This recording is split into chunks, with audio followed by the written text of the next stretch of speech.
Yang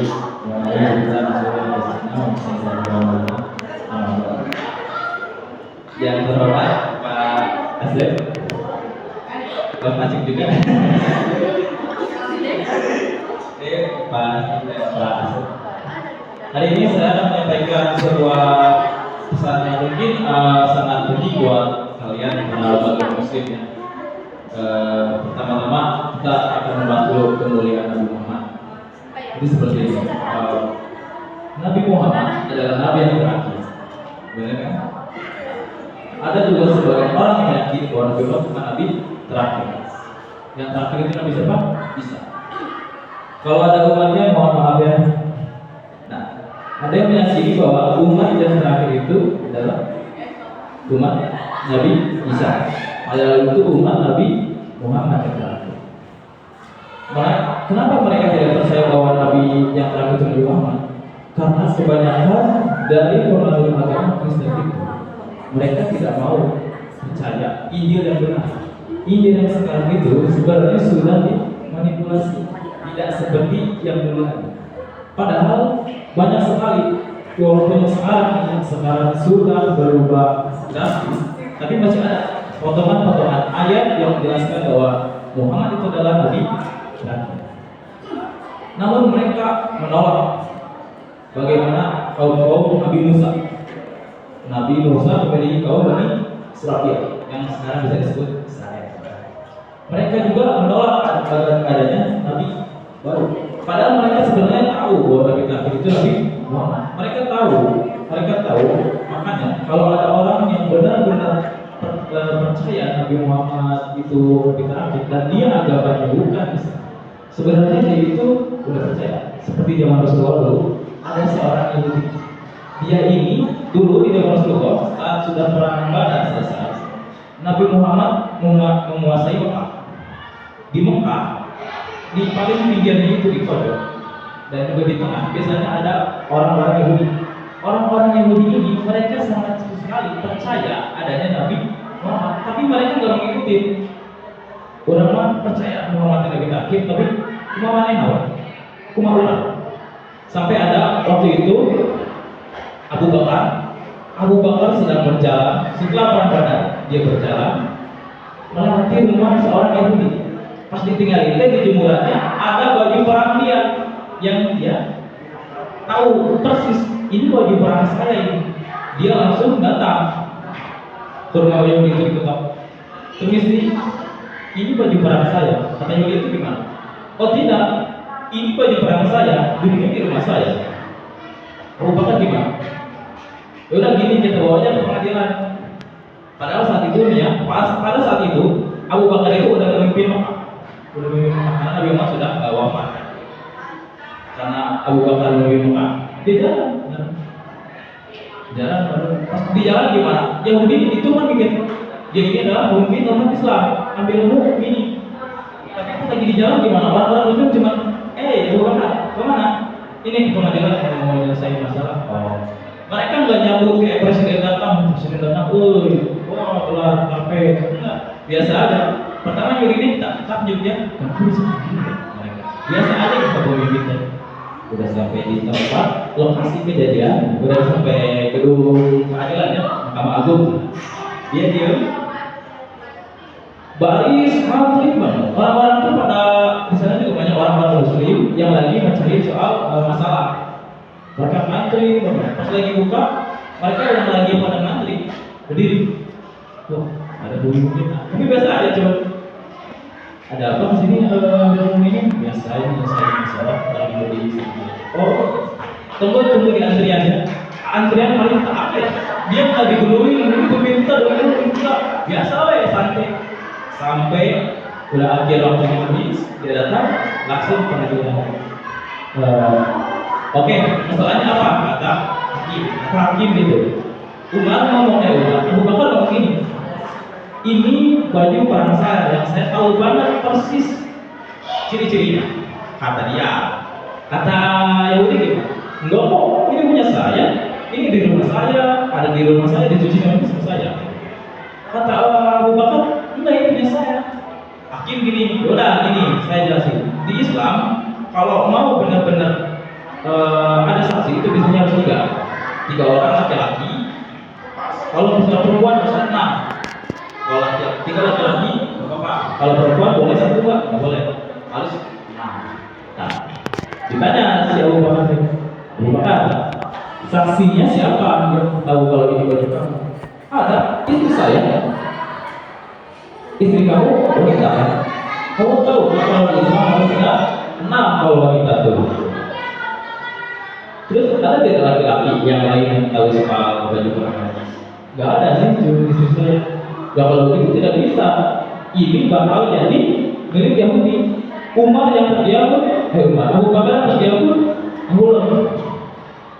Ya udah kalau begitu. So buat kamu yang mungkin nanti tunggu. Kenapa? Cuma sebentar pengadilan nggak ada kalimatnya. Kata Yahudi. Tapi Umar gini. Pengadilan udah bilang, di wajah kamu, ya saya mau kenal lagi, saya ada kurang. Yahudinya gini, anjir. Sebenarnya langsungnya begini, enggak, bukan serius, sumpah demi Allah, sumpah demi Tuhan, ini baju kamu yang saya curi kemarin minggu, hari Minggu, saya mencurinya, karena kamu lagi jemur, saya ambil. Bukan gini. Pantesan baju ayam lengit, kumana ya? Ini sebenarnya punya kamu sebenarnya. Gara-gara yang begitu ngaku, akhirnya dia memberikan bajunya itu. Tapi setelah gara-gara itu dia berpikir, orang-orang itu kayak teman-teman saya mungkin ya. Mereka biasanya ngotot, pengen banget. Ini punya saya. Walaupun saksinya kurang, punya saya tetap. Dia terharu dengan agama Muslim, akhirnya dia masuk Islam. Itu salah satu kemuliaan agama kita. Terus kemuliaan Nabi Muhammad pertama, Nabi Muhammad pernah di Taif, dia dilemparin tahu tai onta yang kering, biasanya keras kan, dilempar kena badannya, semua badannya berangkat, bajunya putih, pulang bajunya merah, berdarah. Kata malaikat gimana? Muhammad, kau punya banyak sekali doa yang bisa dikabulkan Allah. Minta sekarang, aku hancurkan semua gunung ini, timpakan gitu. Tapi ngomong, nah, jangan. Aku yakin mereka pasti bakal jadi Muslim semua suatu hari. Sekarang lihat gitu ini. Setelah badan-badan lihat gitu. Semuanya orang anak muda semua sangat Muslim. Gak ada yang Kristen, gak ada yang Muslim. Itu pertama. Nabi Muhammad bebelain darahnya gak ngecam. Darahnya kalau dia ngecam, bumi marah, dia bisa aja bumi gerakan hidup pas semuanya semua. Karena nih ya, MC dunia ini bukan kita, Nabi Muhammad, kita ini cuma NPC. Gerakan itu kita cuma gini doang. Yang sebenarnya bumi ini semua kita ini buat satu Nabi Muhammad. Di dalam Quran Allah ya wahai Muhammad, tidak pun aku ciptakan bumi dan langit ini hanya untuk engkau. Hanya untuk kehidupan engkau yang cuma sebentar 63 tahun. Cuma itu. Tapi kenapa sampai sekarang panjang dunia ini? Kenapa Nabi Muhammad punya umatnya kita? Dia sangat sayang sekali pada umatnya. Sampai nanti di padang mahsyar Nabi Muhammad mengatakan, aku melihat semua umat-umatku yang saya tidak kenal dari wajah dan tangan mereka yang sudah berwudu. Nah, jadi ada dijelasin sama adik kelas saya, kelas pagi sholat katanya, dia benar. Kalau nggak sholat, kita ngapain di dunia? Tugas kita cuma untuk sholat, kerja, gitu kan? Udah, sampai mati, udah. Dan sholat itu sebenarnya tanda pengenal kita adalah Islam, KTP kita. KTP kita ada ya kalau di KTP. Nah, itu tanda pengenal agama itu sholat. Kalau kalian nggak sholat, ini mau sholat. Enggak, emang Allah ngasih penjelasan. Kalian hidup dari bebas. Mau zina baik, mau makan baik, mau tidur baik, mau istighfar dulu baik. Mau ngapain lagi? Mau judi, mau minum khamar, segala kalian. Aku tidak peduli. Tapi ingat, semua yang dalam aja berjalannya pasti ada jalannya.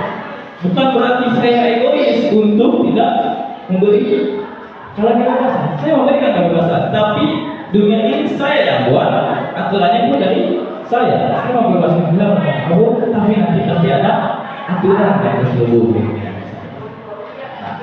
Jadi kita buat para kaum Nabi Muhammad ya, jangan tercela-cela, jangan tertipu daya oleh semua yang ada ini. Terutama wanita, ya, tipu daya wanita ya. Harusnya jujur ya, habis dirinya kalau misalnya jalan, ayah awewe seksi pasti ninggalin. Jujur aja. Karena manusiawi, emang ini. Kalau ada yang bersih, tapi kita harus tidak boleh berlama-lama, makanya harus astagfirullahaladzim. Oh, buat dua itu nggak boleh ya. Itu sangat tidak baik. Jadi kita sebagai umat Muhammad harus percaya bahwa Nabi Muhammad adalah Nabi terakhir yang pertama, yang kedua itu sholat itu penting. Yang ketiga, agama kita ini mulia. Semua yang dari nih, kalian tahu Nabi Muhammad ngajarin kalian dari tidur sampai tidur lagi. Ngerti nggak? Jadi pertama, bangun tidur. Kita harus ngapain? Doa ngajarin. Pakai sendal ada doanya. Mau pergi ada doanya. Mau sikat gigi ada doanya. Ngaca cermin ada doanya. Mau kemana lagi? Udah makan, sudah makan, mau tidur. Terus apa lagi? Banyak. Mau berdagang ada doanya. Semua ada doanya. Makanya masuk WC mandi. Mau mandi dulu, udah mandi ada doanya. Semuanya ada doanya. Makanya agama ini udah ngajarin kita dari awal sampai akhir, dari baru tidur sampai tidur semua ada doanya. Cuma kita nggak pada hafal ya, tapi kita hafal lagi. Gitu. Tapi yang paling penting aja yang harus setiap kali kayak sholat sama yang ya semua itu sih. Jadi sekian yang saya sampaikan, mungkin bermanfaat bagi teman-teman saya yang menonton walaupun cuma sedikit, tapi alhamdulillahnya terima kasih buat para juri yang sudah memperhatikan sama-sama.